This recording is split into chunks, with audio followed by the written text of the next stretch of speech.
আসসালামু আলাইকুম। System academy কেয়ারের পক্ষ থেকে জানাই আন্তরিক সালাম ও শুভেচ্ছা। আমরা শুরু করব ষষ্ঠ শ্রেণীর গণিত 2024 সাল নতুন বই অষ্টম অধ্যায়ের নাম সরল সমীকরণ, পৃষ্ঠা 175। আমরা এখানে বইয়ের 8 নম্বর কোশ্চেনটি সলভ করব। অঙ্কটি এমন বলা আছে এখানে যে পানির একটি বোতলের ওজন, পানির একটি বোতল তার ওজন হলো 150 গ্রাম। তাহলে আপনি পানির একটি বোতল, কয়টি বোতল? একটি বোতল, ওজন কত? 150। মিনা 50 গ্রাম ওজনের একটি ব্যাগের মধ্যে। তাহলে আমরা এখানে পেলাম দুইটা জিনিস, একটা ব্যাগ, একটা পানির বোতল। আমি উদাহরণস্বরূপ আপনাকে একটা পানির বোতল দেখাই, তাহলে অঙ্কটা ইজি হবে। তাহলে কি পেলাম বলেন তো? আপনি একটা পেলেন ব্যাগ, একটা পানির বোতল। কি পাইছেন? একটা পানির বোতল, একটা ব্যাগ। এর ওজন কত বলছেন? এটার ওজন 150 আর এর ওজন কত? 50 গ্রাম। ঠিক আছে, ওকে। পরে কি বললেন? ব্যাগের মধ্যে এই জায়গাটা খেয়াল করবেন, আমি অন্য কালার করে দিলাম, কিছু সংখ্যক পানির বোতল। এবার দেখেন, তাহলে ঘটনা কি হলো? ঘটনা হলো ব্যাগের ওজন 50 আর পটের ওজন হলো 150। এখন আপনি ব্যাগের মধ্যে কিছু বোতল রাখবেন, কিছু বোতল রাখবেন। তাহলে কয়টা রাখছেন? কিছু রাখছেন। একটা হইতে পারে, দুইটা হইতে পারে, তিনটা হইতে পারে, চারটা, অজানা। ওইটাই হলো অঙ্ক। এবার দেখেন, তাহলে আপনি জানেন না কটা রাখছেন। তাহলে এখানে সমীকরণটা কি দেওয়া আছে? তাহলে একটা লিখে নিই আমরা, ক নাম্বার সমাধানটা। ক নাম্বার করতে গেলে তাহলে একটি বোতলের ওজন কত? 150। দেখেন, একটি বোতলের ওজন 150 গ্রাম। একটি বোতলের এটা। তাহলে আপনি ব্যাগের মধ্যে, এই যে ব্যাগ আমি দেখালাম, ব্যাগের মধ্যে কতগুলো বোতল রাখছেন জানেন না, ওটা এক্স ধরে নেন। আপনি একটি, দুটি কিছুই বলেন না, কিছু সংখ্যক বোতল, 5টা হইতে পারে, 6টা হইতে পারে, অজানা। তাহলে ওটাকে ধরেন এক্স। তাহলে এক্সটি বোতল ওজন কত হবে? 150 ইন্টু এক্স, একবার লিখে দেন 150 এক্স গ্রাম। আর যদি মন চায় 150 ইন্টু এক্স দিয়ে পরেটা লিখেন, গ্রাম। এবার দেখেন কি করলেন, তাহলে 150 এক্স, এটা কিন্তু কি হলো? বোতলের। কার ওজন? বোতল। আর কার মধ্যে রাখছেন? তাহলে এবার ঘটনাটা কি হলো দেখেন, একটা ব্যাগ, এটা ব্যাগ মনে করেন, একটা ব্যাগ। এর মধ্যে আপনি 150 এক্স কি রাখছেন? বোতল। এটা কিন্তু বোতল রাখছেন, বোতল। ব্যাগের ওজন আছে না? হ্যাঁ, ব্যাগের ওজন কত? এর ওজন কত? 50 গ্রাম। তাহলে আবার দেখাই, আপনি যেটা ব্যাগ ছিল, ব্যাগের ওজন কত? 50 আর বোতলের ওজন কত? 150 এক্স। কারণ কতগুলো জানেন না, এই দুটা যোগ করে কি হবে? ওয়াই দ্বারা প্রকাশ করো। তাহলে এই দুটা যোগফল ইকুয়াল টু কি হয়? তাহলে এই বলছে এই ব্যাগের ওজন আর এই বোতলের ওজন, এই বোতলের ওজন আর ব্যাগের ওজন যোগফলকে ওয়াই দ্বারা প্রকাশ করো। তাহলে আমরা ডিরেক্ট লিখবো, অর্থাৎ সমীকরণটি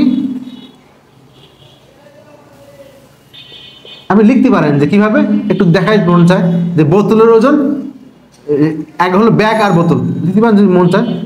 বোতলের ওজন, না আগে আপনি করে নেন, দেখাই না, দেখালে সমস্যা নেই, কিন্তু দেখালাম বোতলের ওজন প্লাস ব্যাগের ওজন।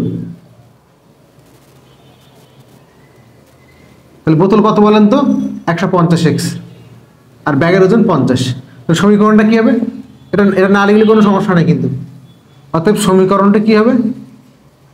সমীকরণটি হবে, তাহলে এই যে দুটা যোগফলকে ওয়াই দ্বারা প্রকাশ করেন। তাহলে বোতলের কত? 150 এক্স আর ব্যাগের মধ্যে ব্যাগের ওজন 50 সমান কত হলো? ওয়াই। তাহলে ঘটনা হলো আপনার ব্যাগ ছিল, ব্যাগের ওজন কত? 50। ব্যাগের মধ্যে কি রাখছেন? বোতল, তার ওজন কত? 150 এক্স। দুটা যোগ করে কি বলছে? ওয়াই। তাহলে এই হলো আমাদের ক নাম্বার। তাহলে সমীকরণটা কি দেওয়া হলো? আমরা ঘুরাই লিখতে পারি এটাকে, এখানে 150 এক্স প্লাস 50 ইকুয়াল টু হলো ওয়াই। তাহলে আপনি ঘুরাই এটাকে ওয়াই আগে লিখতে পারেন, কোনো সমস্যা নেই। আমরা লিখি, সমস্যা নেই। এটা এর আমাদের ক নাম্বার অ্যান্সারটি।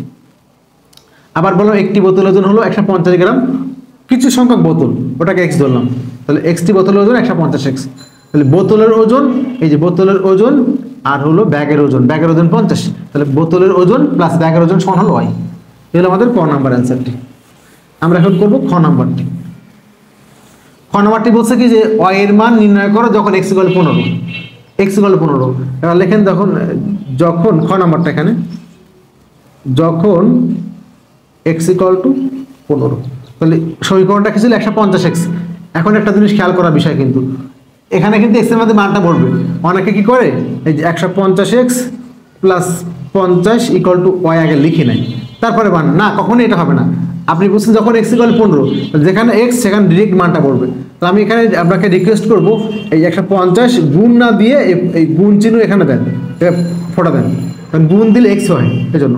কিন্তু একটা জিনিস আছে, গুণ যেমন 150, এটা কিন্তু এই যে লিখি 150, এই যে এটা কিন্তু দশমিক 15, গুণ কিন্তু মাঝখানে হয়।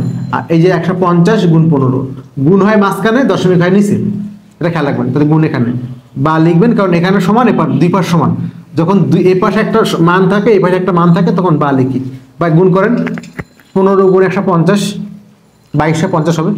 2250 যোগ 50 সমান হলো y। তখন চেক করেন একটু, 15 গুণ 50, 15 গুণ 50,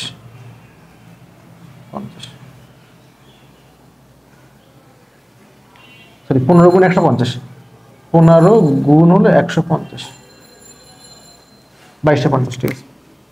তাহলে এখানে যোগ করে দেন, 2250 আর 50, 2250 আর 2300 মুখে করা যাবে, 2250 আর 50 2300। এখন আপনি ঘুরায় লিখবেন, সম্পূর্ণ ঘুরালে কিন্তু মানের কোনো চেঞ্জ করতে না, y = 2300, y = কত হলো 2300। এই হলো আপনাদের খ নাম্বারের ম্যাথ। আশা করি বুঝতে পারছেন। এখন যাব গ নাম্বারটি, কি বলছে y = 1100। তাহলে লেখেন গ নাম্বার দিয়ে y = 1100 হলে, y = 1100 হলে ডিরেক্ট মানটা বসাবেন 150x। তাহলে 150x + 50 সমান হলো y, y এর জায়গায় কি বসাবো 1100, বা 150x বসে গেল, কারণ চলক আছে, যার মধ্যে চলক নাই, চলক যেটা আছে সেটা রাখবো, বাকি ডান দিকে নিব। তাহলে এখানে 1100 বিয়োগ কত 50, বা এখান থেকে 150x সমান হলো 1100 থেকে 50 গেলে 1050, 1050,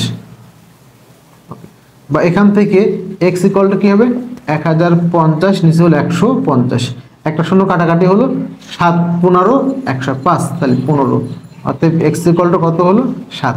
আবার বললাম, যেখানে আপনার আছে হলো y = 1100, যেখানে সমীকরণটা ছিল 150x + 50 = y, y এর জায়গায় কি বসে যাচ্ছে 1100 বসছে।